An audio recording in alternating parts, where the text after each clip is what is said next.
దాంట్లో సుబ్బిశెట్టి అనే క్యారెక్టర్ కానివ్వండి, లతప్ప, చింతామణి, బిలవమంగళుడు ఇవన్నీ కూడా చాలా గొప్ప క్యారెక్టర్లు. అంటే దాన్ని చూసేదాన్ని బట్టి, కోణాన్ని బట్టి ఎవరికాళ్ళు ఇది చేసుకుంటారు. కానీ దాంట్లో సాంఘిక నేపథ్యం చాలా గొప్ప నేపథ్యం ఉంది.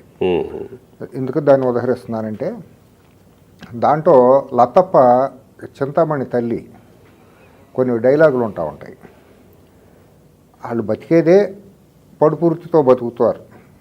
అటువంటిది మమ్మల్ని మించిన మహాప్రతివతలు ఎవరో లేరు ఇంకా ప్రపంచంలో నేనే ప్రతివతనని చెప్పి చెప్పుకునే ప్రయత్నం చేస్తుంది. మా అమ్మాయి ఇంకా ఇప్పటికీ కన్నిపిల్ల, నేను కన్నిపిల్లనేని అంటుంది. ఇద్దరు పిల్లలు ఉన్నా కూడా అది లత్తప్ప కూడా నేను ఇంకా కన్నిపిల్ల నేను అనే అంటుంది అనమాట.